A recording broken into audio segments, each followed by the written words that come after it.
По еден месец од воведувањето на новиот концепт од прво до пето оделение, се уште е рано да се даде оценка за реформите, е ставот на оделенските наставници, кои денеска заедно со универзитетските професори од Штипскиот факултет за образовни науки дебатираа на тема училиштето е гледало на општеството.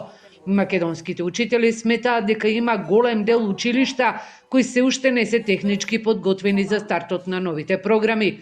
За нив како фело олеснително е што сега надгледните средства не ги носат од дома.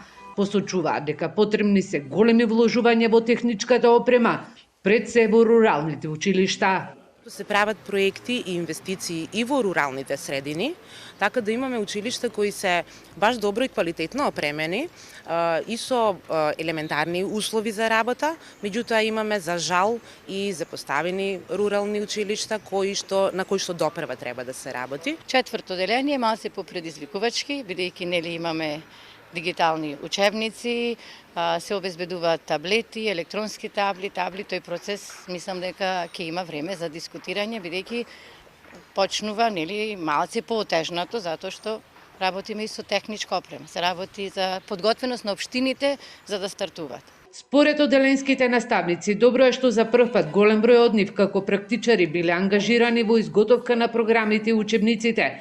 Учителите во услови на пандемија се снајдоа да работат, оценија универзитетските професори. По неколку години пауза повторно се враќа интересот за професијата учител. Годинава на Штипскиот факултет за образовни науки се запишале 110 студенти, но според деканката многу е важно да се задржат дипломираните студенти во земјава.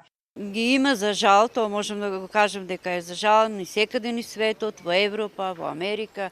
Имаме наши студенти, раководители на градинки во Чикаго, во Лондон и така натаму.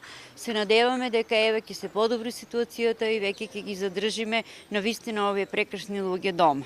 Наставниците се согласни дека не треба да се противат на промените во интерес на учениците, бидејќи според тестирањата на ПИСА заостануваат за своите врсници од светот и не се способни знаењето да го применат во пракса.